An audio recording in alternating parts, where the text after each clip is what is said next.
நம்ம பார்க்க போகிறது என்னென்னா சோக்கோலாவா கேக். வாங்க பார்க்கலாம். ஒரு பவுல் எடுத்துக்கோங்க. அதில் 2 ஸ்பூன் பட்டரை சேர்த்து மிக்ஸ் பண்ணுங்க.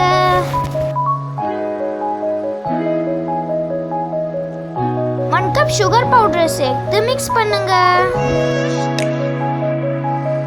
1 ஸ்பூன் வெனிலா எசன்ஸை சேர்த்து மிக்ஸ் பண்ணுங்க.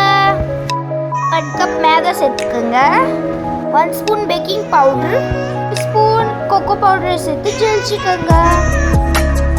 இது நல்லா மிக்ஸ் பண்ணுங்க. 1 கப் பாலை சேர்த்து மிக்ஸ் பண்ணுங்க. 1 கப் எடுத்துக்கோங்க. அதில் இந்த மாதிரி பேட்டரி ஊற்றிக்கோங்க. இது உள்ள சாக்லேட்டை ஃபில் பண்ணிக்கோங்க. அதுக்கப்புறம் பேட்டரி இது மேலே மூடிக்குங்க. பேன் எடுத்துக்கோங்க. அதை மூடி போட்டு மூடிடுங்க. அது 10 நிமிஷத்துக்காக. அப்புறம் இது அது மேலே வச்சும் 20 நிமிஷத்துக்காக லோ ஃப்ளேமில் மூடி வச்சுக்கோங்க. அவ்வளோதான், ரெடி.